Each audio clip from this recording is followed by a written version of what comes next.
Good morning. We are recording. Meeting, please come to order. Susie, please call the roll. Commissioner Levine, McLean, Hill, and Barad present. Thank you. This proceeding is broadcast on Channel 35. The exact broadcast times can be found by contacting Channel 35. I have no opening remarks. We will move to general public comment. I understand we have two general public comment speakers. Correct. Daniel Gold, followed by Sylvia Ramirez. Yep.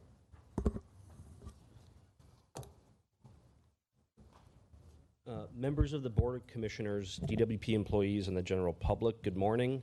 My name is Danny Gold.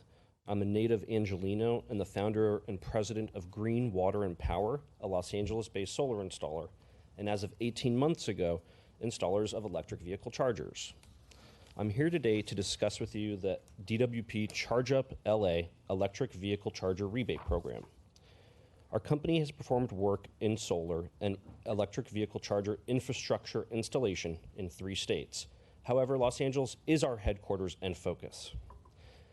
As an ambitious small business owner, I have familiarized myself with EV charger rebate programs across the country. The LA DWP deserves recognition for having one of the best programs in the US. We have firsthand knowledge that locations we have installed EV chargers under this program led to consumers moving to electric vehicles.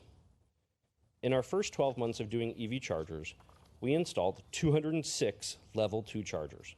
Our current production rate is about 40 chargers per month.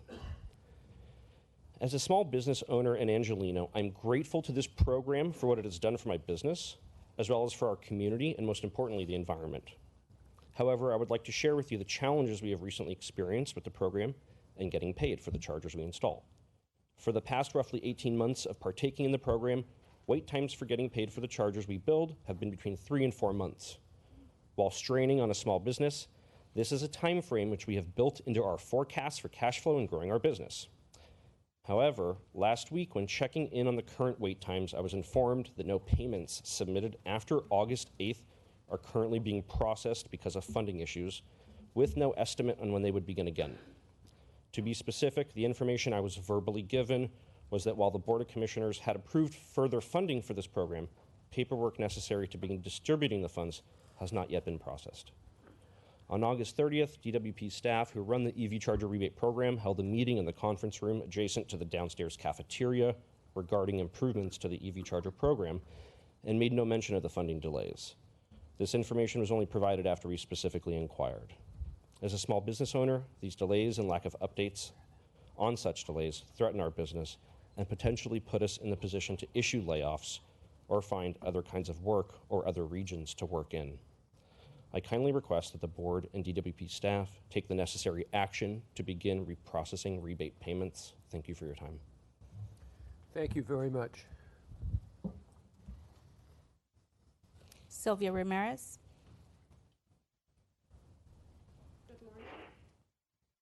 Good morning, all of you. I was here on October the 8th to explain to you guys that I gained my property through my divorce, but there's no services. I was here on the 8th. I explained myself that I never signed a contract with Water and Power, that the only reason they will put my services, they kept telling me that I gotta pay the whole bill. I never signed a contract. I just got my property through my divorce. Estela Tinman, she said she was gonna help me. Never heard from her. I came back on the 22nd and the meeting was canceled. Anthony Maxey called me. He says, the only reason I will put you back your services, you need to pay the whole amount. I don't own money. I never signed a contract with Water and Power. Why should I be responsible for that? Just because I got my property back? I'm just a regular person. I don't make that much money to pay that. And anyways, that's what I was explaining to them. Why did you guys let that bill to go so high? It's more than $10,000. Where am I gonna get the money? If you don't pay that gas company, if you don't pay your energy, they cut it off. They let that bill go so high. They should have cut it off as soon as they saw that nobody was paying the bill. Now they're telling me that I gotta be responsible for it. I still gotta pay the mortgage, and I don't have a place to stay. I need some answer. I need somebody to help me, please. Marty, is there somebody that can, I believe Sharon Grove spoke to her right after the meeting last week. I'll follow up again. And that's it. They just asked me for my information. I gave my information. They said they were going to call me back. They called me back the following day. They said, okay, Ms. Sylvia, we're going to fix it. And that was it. I haven't heard from nobody. Anthony Maxey, he's the one who called me and said, if you want your services back, you need to pay the whole amount. You're the owner and you're responsible for it. I don't know what to do. I'll look further into it. what? I'll look further into it. I don't know what to do. I know that as a general matter, we don't comment on specific items in public comment, and I'm sorry, our rules don't allow us to. I just had a surgery 2 weeks, No, 3 days I understand, ago. but I do have a question about this as more generally, because this isn't the first time something like this has come to certainly to my attention. I'm not certain if the letter went to everyone. And my question really is around the idea that bills can run up to, $2, $3, $9, $10,000. I think it is a legitimate question for someone in this particular customer's position to wonder. And in fact, the other situation that we were written about was very similar. It was a property owner that was not in possession of their property, that took possession of their property only to learn that there was a huge bill that was outstanding to the Department of Water and Power. So I would like a report back from customer service to understand how these situations occur, what processes we have in place, and if in fact there is any provision to specifically address circumstances where the entity that ran up the bill or the individuals or whatever, to differentiate that between someone in, for instance, this customer's position. And similarly, I'm very concerned about, and again, we've just had public comment, so I don't know what the facts are, but we spend lots of time and focus on very, very big issues. I'm equally concerned about issues with respect to payments to contractors, especially small business contractors who really and truly, in the real world, are counting on payment for their services in order to run their businesses. So I would very much like to hear something about both of those items at the next meeting. Okay. The general manager will look into this. Okay, thank you. If nothing happened, I will come back, Okay, okay? yes, And if it gets fixed, I will come back to say thank you. thank you. Thank you. Thank you. That closes public comment. Okay, thank you. General manager? Just a couple brief items. So first of all, I want to let the board know that I made some new executive position assignments here at the department, and so we have a new chief administrative officer is Linda Lee. Unfortunately, fortunately for her, she had a long planned vacation, so she is actually out right now. But she'll be back, and the board looking forward to meeting the board and becoming engaged with everyone. I think you may know her. She was the recent manager of our retirement plan, and she's very well qualified for the position. Also, Nancy Setley, who's here, is now the Senior Assistant General Manager of External and Regulatory Affairs.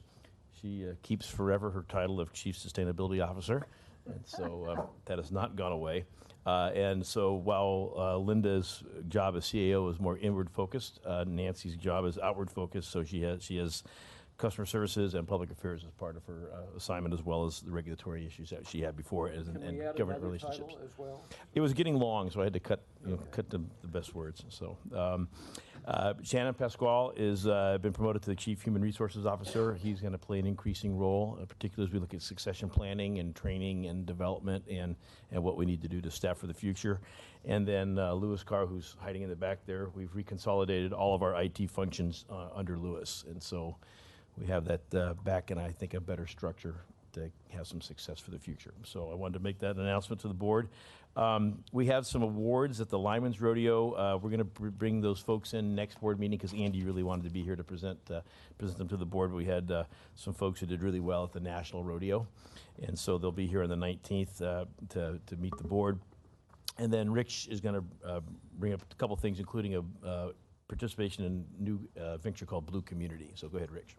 Yeah, tomorrow, the city of Los Angeles is going to become the first major city to receive the designation of Blue Community, joining 50 other cities across the United States, specifically because of 3 solutions coming to the city. One, the council is going to recognize water and sanitation as a human right in the city. Secondly, to promote publicly financed and owned and operated safe water and sanitation wastewater services. And third, to ban or phase out the sale or use of bottled water at city events and facilities. And then I'm going to be participating in a presentation and participate in a panel on water sustainability, accessibility, and the future of water in Los Angeles. And interestingly enough, talking about the future of water and of historic note, today at 1:30 will be the 106th anniversary of the opening of the Los Angeles Aqueduct, which began to secure the city's supply of water and make it what it is today. That's all for me. Much appreciated, those reports. Thank you. Comments from commissioners? Commissioner Barad. Thank you. I just have a short one. I wondered if it would be possible to go back to the numbering on our agendas that we get instead of by letter, by number. Because I found it confusing to be by letters and item number X or W or V or what. And I wonder if we could go back to the numbering by numbers. Well, I am neutral on that, and I don't care how we do it, but the only letters that I see are under management reports and filed items. Well, Everything else is numbers. under proposed agenda items. I think it's on the draft agenda. So Susie and I are discussing this because one of the issues becomes when things fall off the agenda, and then you may have had a chance to see if you have a question about an item, but then when you get to the board meeting, the item's changed, and it's sometimes, we've had situation with confusion between the numbering. So we're gonna clean that up, and it's something we're working on so that it's clear to the board what you're seeing, and what you wanna comment on is what you see on the agenda when it shows up, so. That would be very helpful. Thank you. That's it. Thank you. Thank you.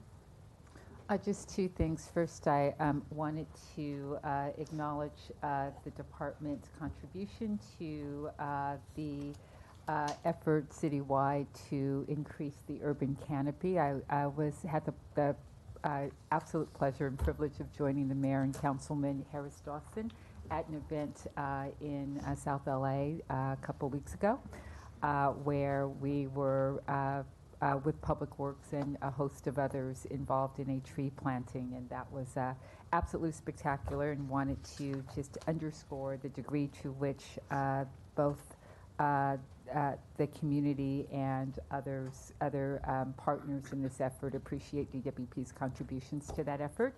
And then I wanted to also indicate that I had the distinct privilege yesterday evening of attending an event hosted by the Society of Hispanic Professional Engineers, wherein our general manager was being fêted and recognized, and very much enjoyed that event. It's warm in here, to say the least.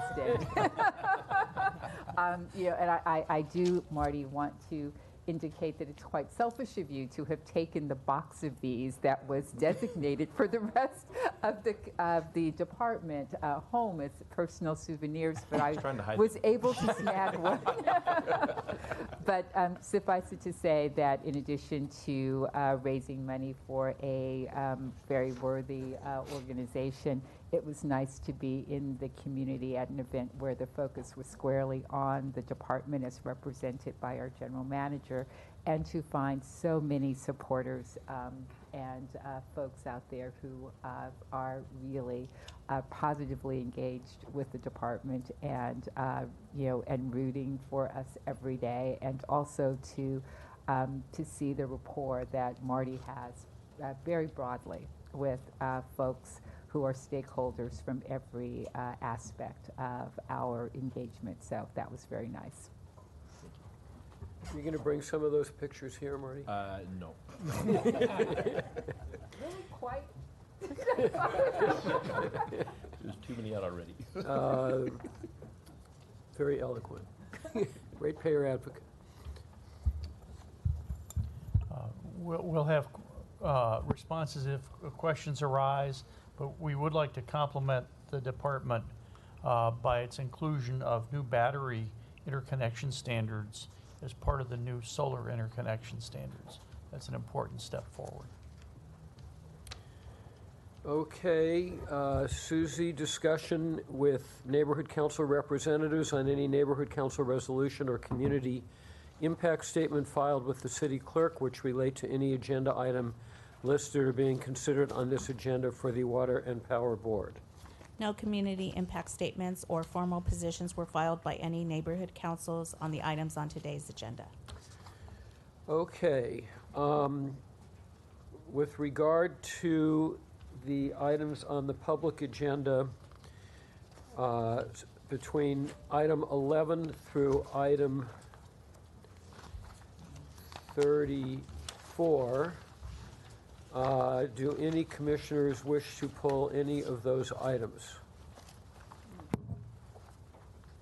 What's 11? Which one is 11? 11 was the wholesale energy review, natural gas and credits and such. Can we go back to the informational reports? I'd like to ask a question about the Allegiant Reservoir Community Parks. We'll get to that. We will go, as soon as we deal with this, we will go back to the reports. Okay. So hearing no, The last one that I have is X. I don't know what the number is. well, the numbers, I'm confused about what agenda you're looking at. She's looking at the Council on Watershed Health, the Arundel Grass. Marty, which one? It's the Council for Watershed Health, Arundel Grass. Do you know the number offhand? 29. 29.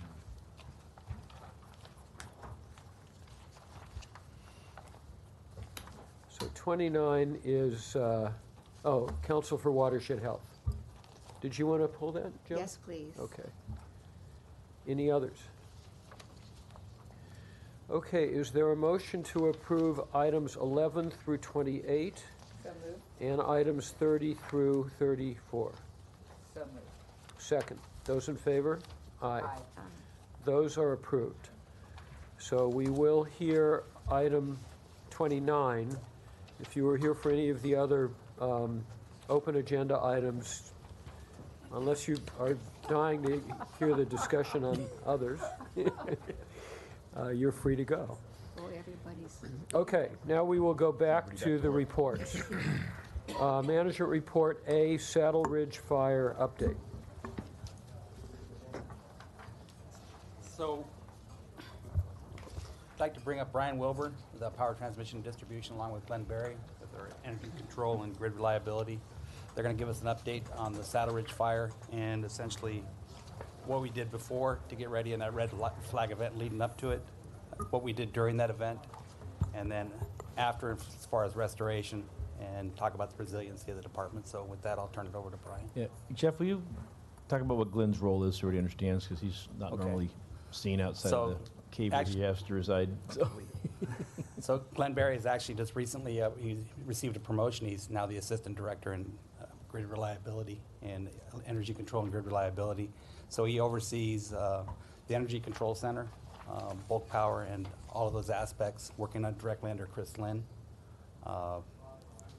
monitoring our transmission and distribution systems. So he's hands-on second-to-second operations in the power system. Yes. I don't know who's doing the job right now that he's here. So. All right. In October, we had 3 fire events here that affected our service territory. Essentially, we want to go through the first one that happened. This is a Saddle Ridge fire that happened on October 10th. Right.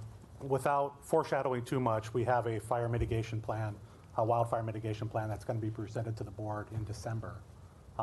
But for the most part, as things go now, when we have a wildfire threat or a red flag warning in the city, we suspend all non-essential work in all of the LAFD fire zones, Tier 2 and Tier 3 threat districts. Essential work only includes public safety, fire risk reduction that relates to power restoration, priority 1 and 2 repair work, and vegetation clearance.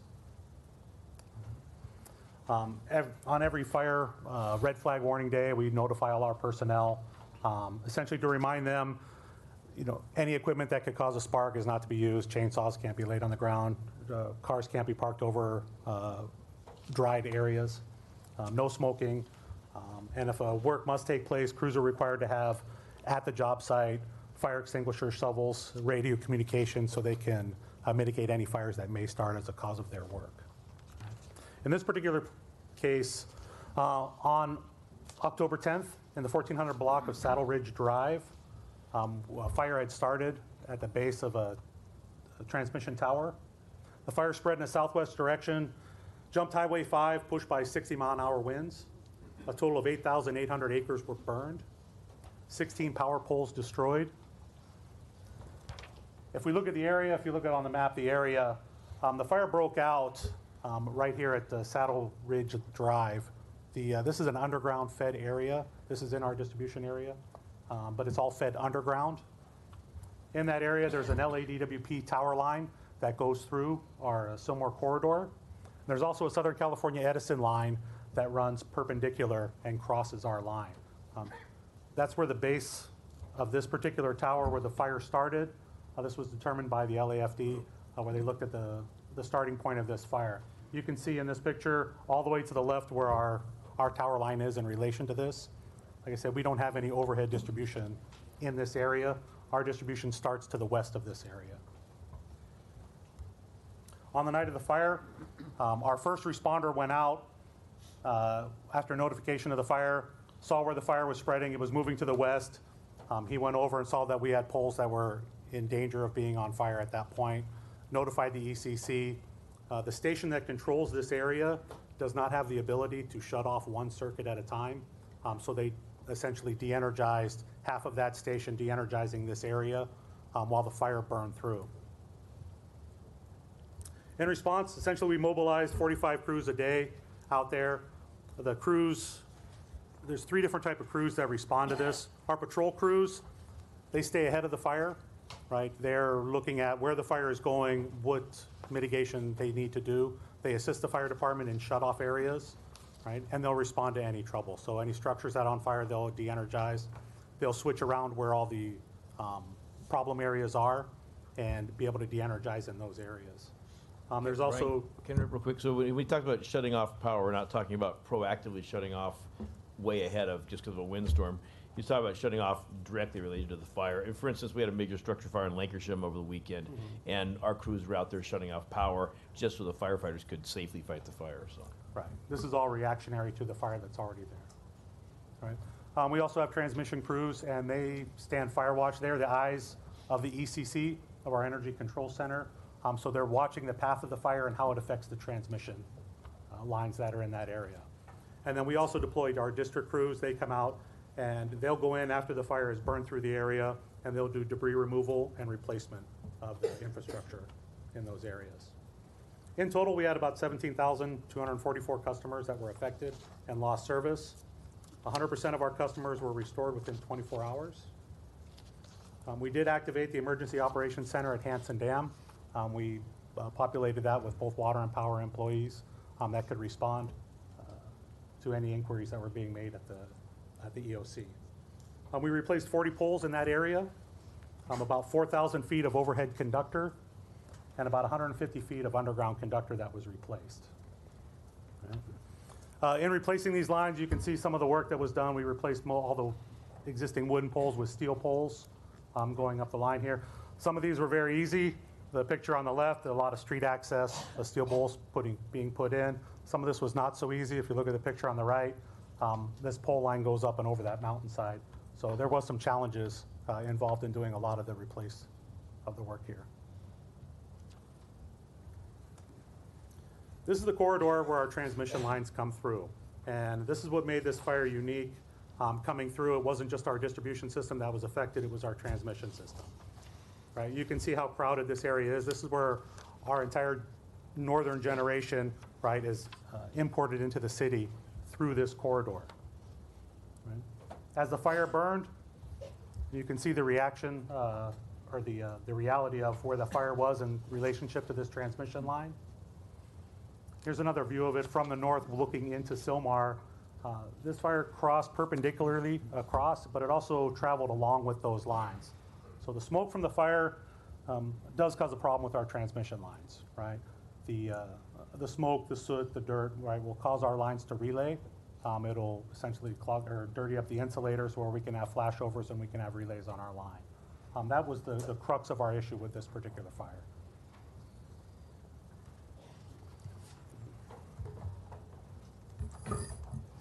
I'm sorry. Flashovers and relay? Yeah, so. I figured I'd get it in context, but Right. just. So a short circuit in the line is really what we're talking about. Okay. So the smoke in the air will ionize and it'll flash from one line to the other, right? And it'll short out the line and it will shut itself off. Okay, at that thank point. you. It's similar to why there's clearance distances around lines, because you can have, if you're working around a live wire within a certain distance, you can have it arc across to you as a person. We have facilities where you can't even walk in the room because it can arc 20 or 30 feet to a person. In this case, that air is changed, and so it can arc between lines and basically short itself out. Okay, so I'm going to go ahead and talk just a little bit about how this event affected the bulk electric system. That's 100 kV lines and above. So we'll start off here. The total of 23 transmission lines relayed in less than 14 hours. On average, we have about 2 to 3 transmission line relays a month in our system. So 23 in less than 14 hours is a significant risk to the bulk electric system. These are some of the lines here that relayed, some of the more major ones. The first one that relayed was an SCE line out of Sylmar. That was out 6+ days. It actually had some damage to it. The Pacific DC intertie relayed, that was out 21 hours, 45 minutes. Got left out. And then the Victorville Rinaldi 500 kV line, we have 3 500 kV lines that come into our system. 2 of them relayed. The first was a Victorville Rinaldi. It was restored a couple times, but ultimately on the 6th relay it was left out for about 9.5 hours. And mainly because the picture Brian showed you with all that smoke, patrols out there, and they say just no reason to put it back at that point. The Adelanto Rinaldi one did relay twice. The second time it was left out also about 9.5 hours. And then a couple more lines from SCE that go into Sylmar. The Party Sylmar 1 relayed was out for 21 hours, 20 minutes. And then the Party Sylmar line 2 relayed in there, and that was out for 21 minutes. That got put back. We go to a overview here of how we import into our basin. So on the top of this slide, you're going to see there's 3 main ways to import megawatts into Los Angeles. We have the DC, Pacific DC on the left there, the Victorville to LA, again, made up of 5 lines, and then the Barron Ridge imports, mostly renewables, made up of 3 lines. Most of the ties to our to other entities in WEC happen outside the LA basin and then come in on our Victorville to LA path. We do have a tie with Southern California Edison at Sylmar, which is in the basin. However, Sylmar was threatened by this fire, as you saw from the 3 lines that relayed in that station. So that was not really a viable plan, and that tie is not a significant source of imports normally. On the bottom of this screen, you're going to see we have our 4 in-basin thermal plants that we'll talk about later how those were used. Not shown here was Castaic, our hydro plant, but that's also helpful for mitigating the Victorville to LA, not so much the DC or the Barron Ridge, but Victorville to LA flows. We'll go through this. You can see the lines on the north side there coming in, and of course the fire that kind of went across here and took those lines out one at a time, and the generation on the south. All right, so we go to our import capacity here. I'll apologize, the next 2 slides are heavily into numbers and math, but I think it's important we know these numbers at least a little bit and see what the limits are. So on the top side of the screen there, the left, you'll see there's the DC, there's 1,240 megawatts for LA. There's more than that, but that's LA's rated path limit. And then you have the 3,799 megawatts on the Vic LA. And again, some of that's owned by other participants, but that's LA's portion. And then all of the Barron Ridge is owned by LA, that's 900 megawatts. You can see we have the total import capability there is 5,939. We have some online generation at the time of about 938 megawatts. Our total capacity for load is about 6,800. That's greater than what our load was on that day. The maximum was 3,331, so you see a thumbs up there showing that's good. We always want to have more capacity than we have load. Then we'll go through the next couple of things here. You see the first thing that happened was the DC. We lose the DC, so that 1,240 goes to 0. We lost the Barron Ridge imports, that goes to 0. And now the Victorville to LA, we lost 2 out of the 5 lines. And that gets re-rated from its current previous rating down to a 1442 for LA. So you can see we have the 1442 now. Our in-basin generation at 938. Net capacity now is only 2380, and our load, again, about 1,000 megawatts higher than that. So now you get a thumbs down. That's bad. But what we did during that time was plan for that, and we put on some generation because that's our response to this. We put on about 951 megawatts of generation. So now we have our capacity back up to meet the load, back to a thumbs up. All right. At the peak, I just say with that 3,331, we did have about 135 megawatts of in-basin generation left to serve load if needed. But what that really means is if you get above about a 3466 on your total load that day, we would have had to shed some customer load. The average load in October over the last 10 years is about 3611. So we were under our average by about 300 megawatts. Then we'll go to the tick fire. The tick fire occurred a much higher load day. This is 1 week later, the Thursday after the Saddle Ridge fire. But we're going to take a quick look at that event. It's a little better since we didn't lose any transmission lines.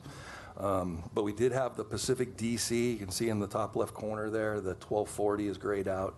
The Pacific DC, in between these 2 events, went out on its yearly inspection and repairs. That's scheduled years in advance and coordinated with other utilities that own portion of the DC and the Bonneville Power, who operates the northern terminus.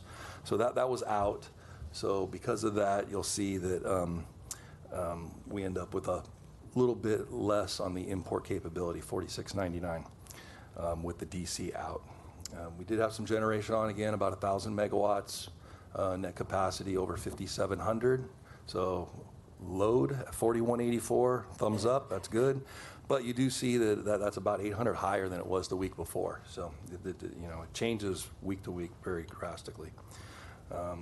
All right, we'll go through this. The fires you can see over there on the left side, the good animation there. The fires were about 2 miles away from our line, 2 to 3 miles. That was good. But we did still bring on about 1,100 megawatts of generation to prepare for that possibility of those lines relaying again. Our net capacity with that extra generation goes up to 6,800, so now we're in a lot better shape. We got 6,800 capacity. Load's still going to max out at 4,184. But like any event, we do want to minimize our flows on the Vic LA path. That's our big concern. When we started this event, there was about 3,300 megawatts at 3:05 p.m.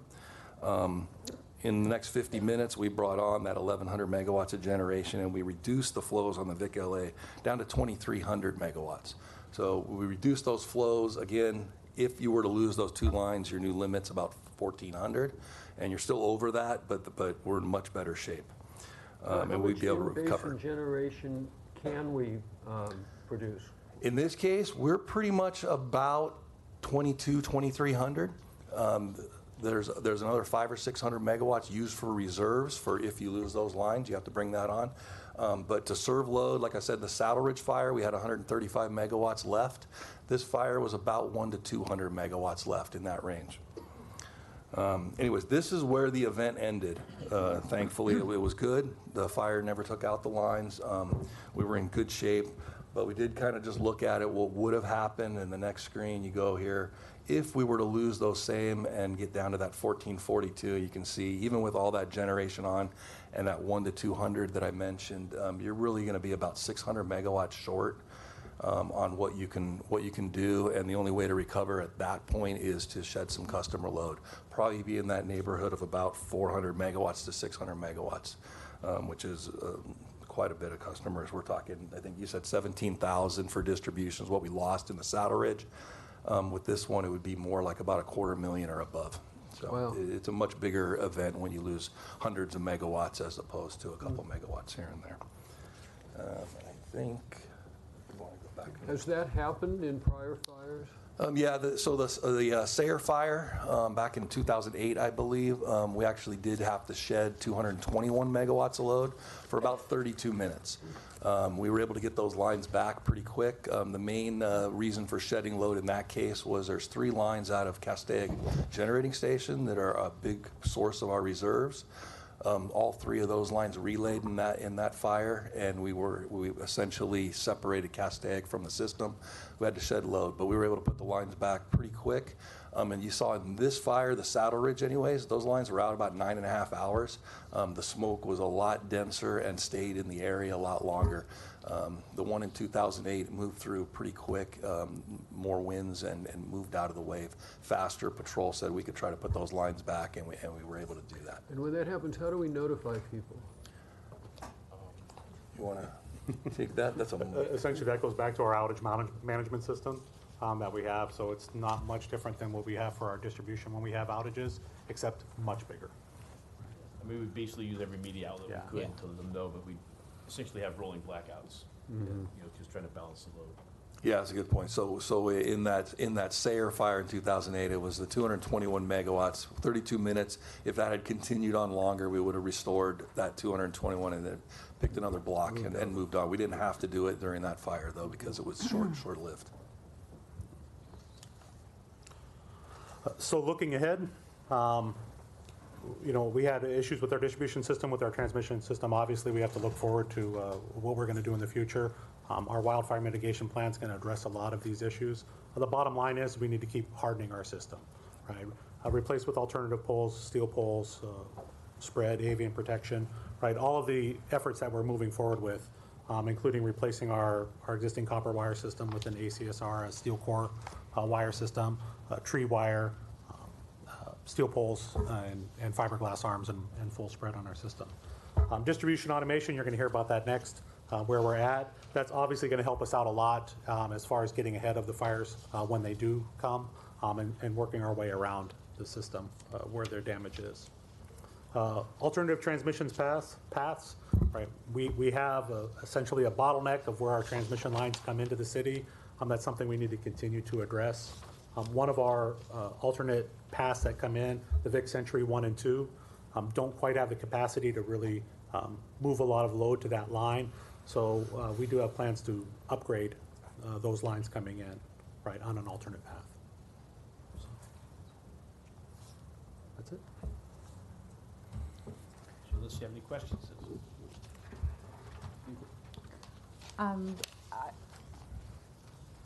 I've been struck over the last month and a half. I think it's probably a major understatement by the reality of power loss in other parts of the state, and in particular, the lack of preparedness, even to the point of lack of actual recognition of what the impacts could be. And we've been learning in real time what it means to go dark. I am curious about and interested in understanding what a worst case scenario would look like in Los Angeles. So, for instance, what you've shown us is what was very bad, and I realized as it was happening in real time that we were really riding the edge with respect to our in-basin generation, and one more bad thing could have triggered very large-scale blackouts. I would encourage us to, and I suspect that you do, I just don't know what it is, but I would encourage us to really share what a scenario where things really do go badly would look like, and to begin to think deeply about what kinds of preparedness we need to be looking into, not just for the agency, but for the public. I think the commissioner's question, like, how do we tell people, when there are no cell phones, when there's no power, most of us can't even imagine the follow-on impacts of that. So I think it's critical that we begin to really look at what a no-power scenario could look like in Los Angeles were it to last not minutes, but hours or days, particularly as we are seeing these fire events and wind events intensify rapidly.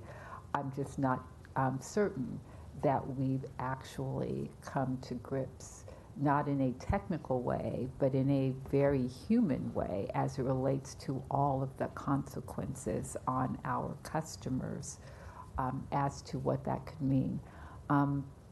So that's one. And again, I'm certain that you know, but I'd like to just to see and understand that a little better. This also does bring in, you indicated, and we've gotten reports about many of the investments that we're making in order to create more resiliency. I'm curious now about reviewing those with, an eye toward timing, because if we're doing some of these things to mitigate risk, I'm curious as to what that risk window is. So if it's taking 3 months, that's one thing. If it's taking 3 years, that's another. If it's taking 10 years, that's an entirely different scenario. So I just want to see a great deal more focus around planning, not just internally, but also a realization and some sort of externally focused thinking, so that we can help others who would be confronted with this loss of power think about the planning and contingencies that they'll need to be prepared for were something dramatic to occur before we've completed all of our resiliency work. I don't know if you have any brief answers to that, but we'll also prepare a report on that. And then one thing we can also do is also bring you some of the lessons that the communities up north and elsewhere that are learning, because there's been hospital outages, major food spoilage, which result in a lot of refuse issues. Cell phone service after 36 hours, batteries in the cell towers are usually dead. So there's a lot of lessons being learned the very hard way. It's been stunning to see the impact. So there's been a lot of pushback statewide on these power shutoffs. And so we'll bring you a report on of those lessons as well. Do you have any brief responses to? There are really, that's a great question, great topics. I don't know if there's any brief comments to fix the problem, but I've been around now in the Energy Control Center about 18 years. This has always been there. Really, it just comes down to what you said, is there's a huge impact for this, and we need to do everything we can to make sure the power stays on. I think everybody really realizes that. We've always had this problem. I said 2008 was a Sayre fire. That was a big one. There's been others along the way. now the winds and fires, if they become more and more prevalent, then it starts pushing it. And what this presentation hopefully shows you, on a 3,000 load day, we're in really good shape. This was one of the worst case scenarios, I'll say. I mean, we lost all the DC, we lost all the Barron Ridge imports. The Vic LA is 5 lines. We lost both of them, the 2 500s. There's one other 500 line that's a little bit away from there, and then the 2 287 kV lines that come in on the east side of our system. So they're not going to be affected by the same fire. So this was a pretty almost worst case scenario. Obviously, you always come up with another worst case scenario, but this was pretty bad one. It doesn't get much worse than that. It really comes down to what's your load when it happens. When it happens in the typical, October, November timeframe, the Sayre fire was in November, loads are low. If these fires start happening in the July, August timeframe, that's when you really come into a big problem. Yeah, I just, the only thing I would say about that is that I'm clear about what the department's mindset has been and continues to be. I mean, it's the idea that reliability and resiliency is sort of the watchword for the department, and we do everything we can to make sure that the power's always there is deeply embedded in this agency's culture, and I appreciate that, as do all residents of the city. I guess my only caution and or pushback would be that as we begin to grapple with the ongoing impacts of climate change and the realities on the ground, that it would also behoove us to expand our sensibility of what is what's possible, or that the actual possibility that conditions could overwhelm our capacity to respond in a way that does keep the lights on. And to Marty's point, I think the thing that has been most sobering about the planned shutoffs in Northern California has been all of the things that we just that were not considered as potential consequences of that. And while we are not at a point where we are planning shutoffs, the potential of an unavoidable loss of power, I think it behooves us to really to consider that as a possibility in a way that we may not have previously, so that we can be very rigorous around how we plan. But again, we can begin to work with others so that they can think about how they need to plan. And obviously, the consumer impacts are such that, in the same way that we drive earthquake preparedness, we really perhaps should be driving some awareness of the worst case scenario under these circumstances, until we're in a position where we're confident that we can rely on our ability to overcome it, which is where I think we've been for most of for the tenure of this agency. But I don't know that it's prudent to not consider at this juncture the possibility that that we could get pushed over the edge by conditions on the ground. Thank you very much for what you're doing and for the report. Thanks a lot. Thank you. Thank you. Thank you, guys. Distribution automation, 8B. Okay, so back in September 22nd, this board approved a distribution automation contract, and one of the comments that came up was we wanted to take a deeper dive and look into IT resources and budget and staffing related to that. So with that, I've got Emil Abdel Shahid, and I'd like to introduce Ms. P-Joy Chua, who's recently been appointed. She's Assistant Director in Power New Business Development and Technology Applications. She's going to sit up there with them and go through this process. Thank you, Jeff.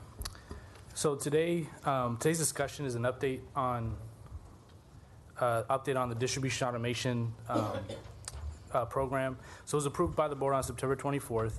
The agreement had an initial term of 3 years with 2 one-year renewable options and a not-to-exceed limit of about $63 million. So there was more information requested by the board in 3 specific areas. First, the availability of internal resources. Second, how is the Information Technology Services Division being integrated into the process and into the program? And third, what are we doing and what have we done to fund these positions for this program? So first, we want to discuss with you the Human Resource Management Plan that we put together for the program. This is part of a larger and broader program management plan that we've developed, which has several documents that guide the management and the implementation of the program. We began by developing a detailed scope management plan where we take the scope, we break it down into work packages in order to deliver the project. And we identify the resources and the skill sets required to complete those work packages, and then the training gaps that are required.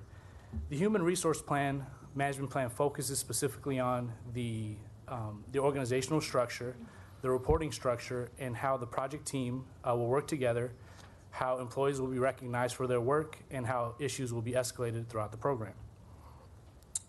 From April 2019 through May 2019, we've socialized the Human Resource Plan with estimates on resources that are going to be required to all the divisions within the steering committee that are going to be participating on this program.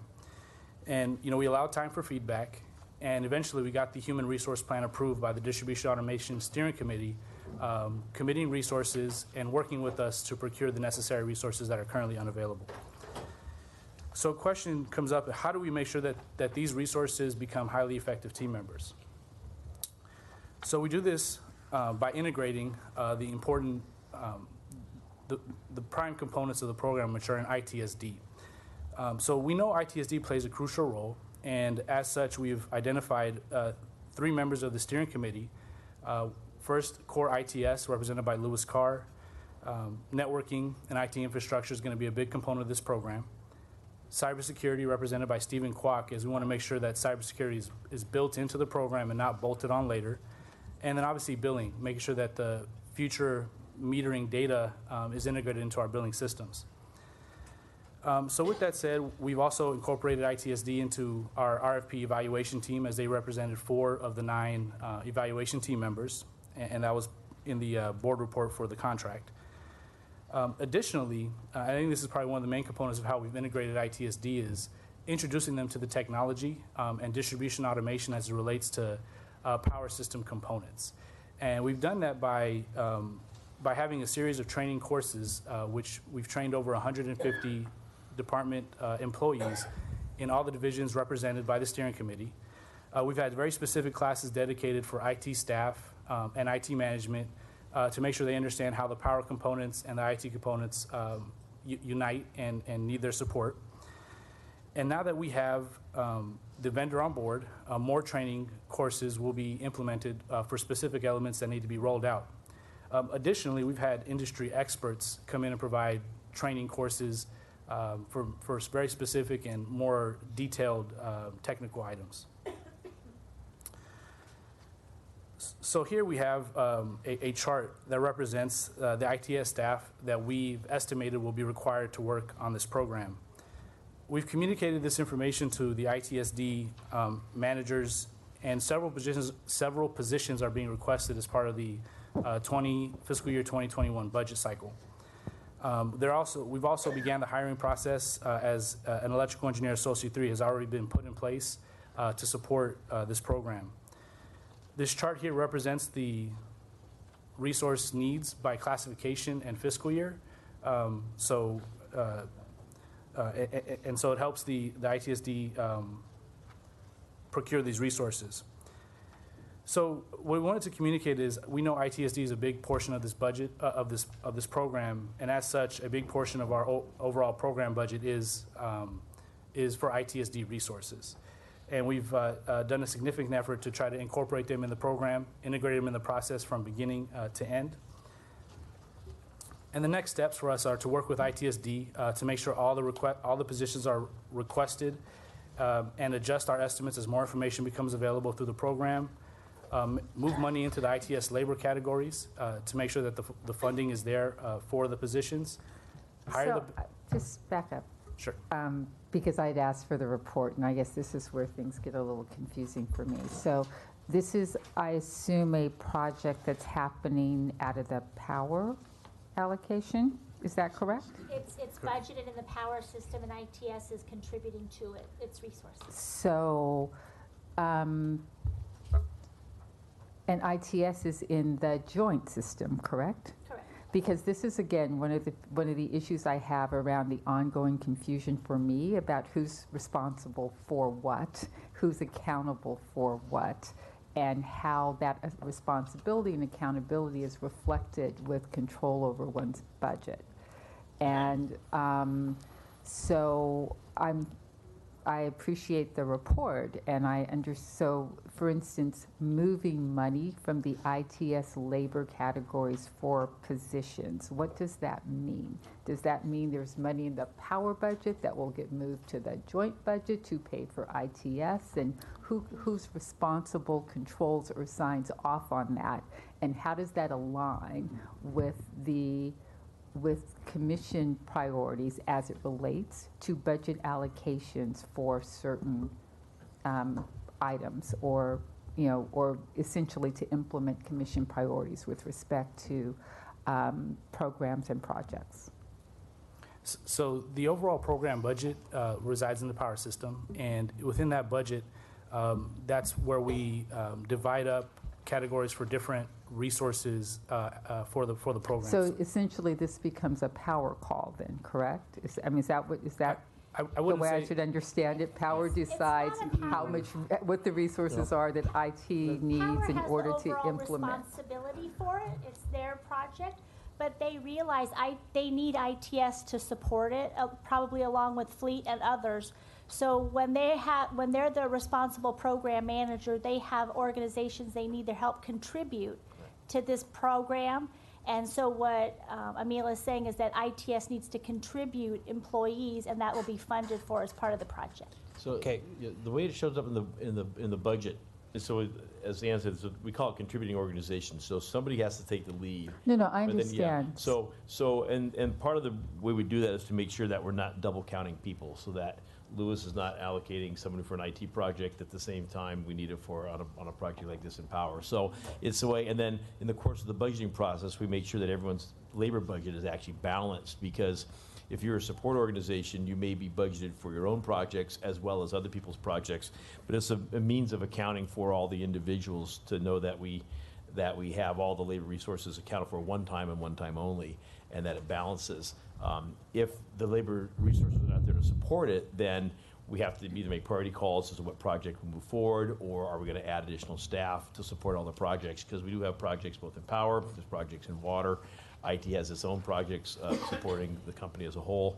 And so, and when we look at the budget process, we look at the total obviously, need. the reason that I'm concerned about this is the challenge that we've had in terms of IT project management and implementation as an agency in general. And so I'm very curious, not just about how we do it or how we've done it, but the degree to which perhaps we should think about doing it differently in order to get a result that is more reliable. So that was really the kind of genesis of my questions. And I think that from my perspective, I'm interested in a much deeper dive than might be warranted in the context of this meeting. So I'm not going to ask any more questions. I'm just going to listen and understand, but expect that I will be back with questions in a different setting. I just wanted to add one thing with that, is that during this capital project, and that's where you're seeing this the money moving, in the capital, it's a power project, so the capital funds are going to come out of that and fund the IT positions. But when we move into the O&M, the positions will ride in IT, and they will budget that in there, and that's year 3 through 5 as we get this project built out. That's the way it's designed, but that's, I don't know if that helps you. It does. No, thank Okay. you. I appreciate that. Yeah, thank you, Jeff. That was actually the last bullet, to transition staff into operations and maintenance, and that concludes the information we have. I appreciate it. It was actually a very illuminating report. Thank you. Thank you. Any other questions or comments? Much appreciated. Thank you very much. Monthly reports, Financial Services Organization Monthly Activities Report, August 2019. The August report is in your package, and I'd be happy to answer any questions. Any questions? Hearing none. Power System and RPS Monthly Report, Power for both for September the reports are in your packet. I'd be happy to answer any questions as well. Hearing none. Water, August? Same for water. There's Yes, sir? there's a question on the Elysian report, but that's, Okay, That's the next one, I'm sorry. Okay, so now we move to investment report for the quarter ending June 30th. Report is in your package, and I'd be happy to answer any questions. Hearing none. Elysian. you really jumped the gun. Did you want to hear Question something on on the Elysian? Elysian I report? wanted to ask a question, or actually make a comment. Go ahead. We want to hear your comment. Yes. You want to hear my comment? We brought the whole squad, so we're ready. Before we waste your time with the long The water guys are presentation. like, okay, bring it. Okay. I thought that the report was very interesting. I like the diagram, like what you did.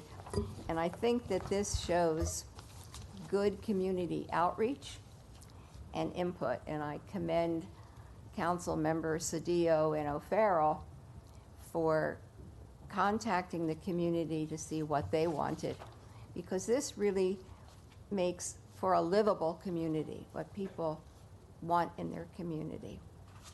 You know, dog parks, I mean, we all want dog parks, and they have it, you know, little dogs and big dogs. I mean, it's really very well done. And the vegetation and the landscaping around it is really looks wonderful.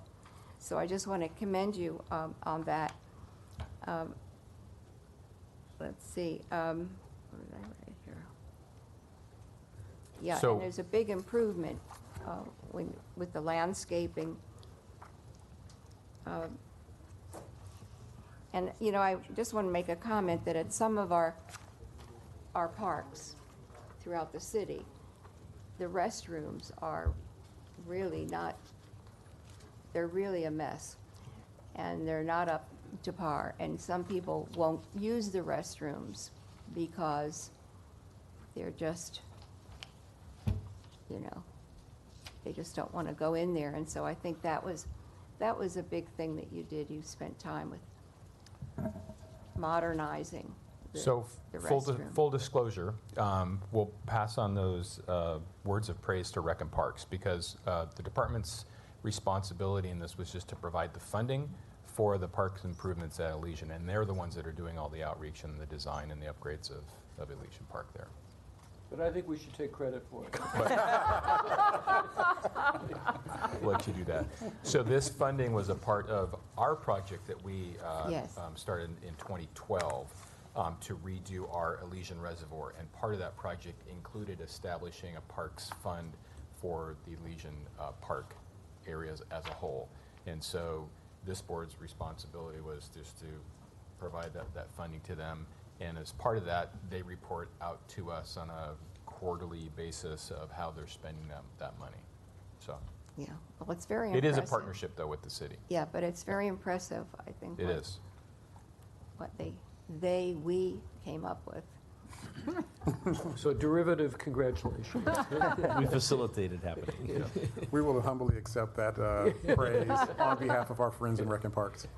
Without the help of ratepayers, it wouldn't have happened. Yeah, I was going to say, I'm with Mel. We take credit. Thank you very much. Well, thank you so much. Thank you. Quarterly status report on water quality regulatory compliance projects first quarter, July to September. I'll take any questions Any if there are questions? any.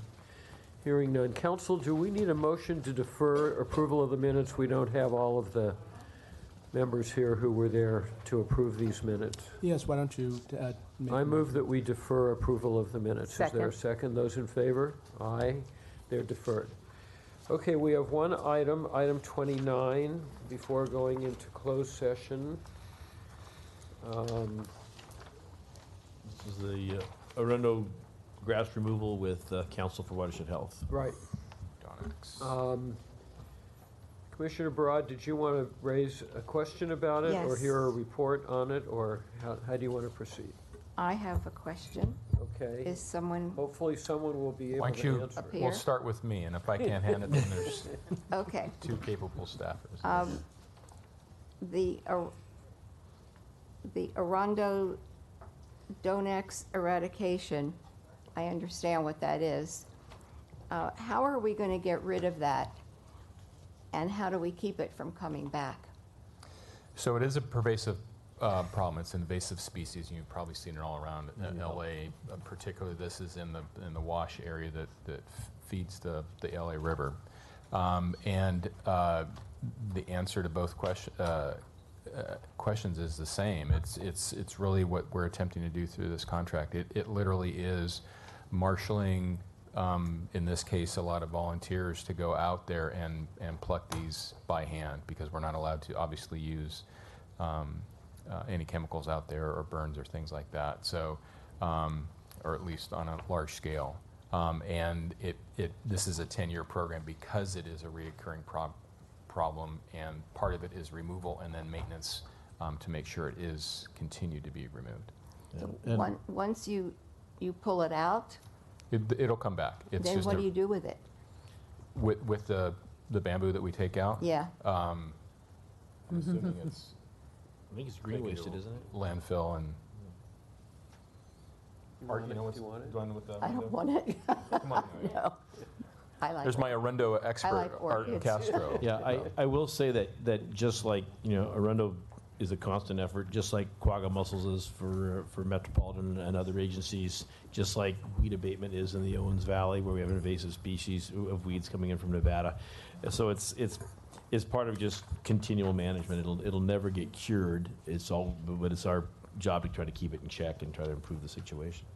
So yes, good morning, Commissioners. Art Castro, Water Resources. Rich is right. It would essentially go to a landfill. I'm sorry, I didn't understand. It would go to a landfill. A landfill. Would go to a landfill. Yes. Okay. Okay, so it's going to be monitored. Right. Hope it won't come back. Correct. But it is an ongoing effort because you can't eradicate it completely. So that's why this is a 10-year contract, and we've been doing this effort for decades, basically. Yes. Yeah. Okay. Thank you very much. Thank you Sure. very Thank much. you. Is there a motion to approve? Yes, I so moved. Second, those in favor? Aye. Aye. It's approved. Thank you. Thank you. I'm going to ask council to say the magic words. I'm going to make a recommendation that we go straight into closed session because several people here need to get to E&E. So for those who are hungry, hopefully closed session won't last too long. Council? At this time, we'll recess to closed session. The board shall publicly report any action taken in closed session and the vote or abstention of every member present thereon in accordance with section 54957.1 of the California Government Code. You do that much better than private. Thank you. I'll let him know. Okay.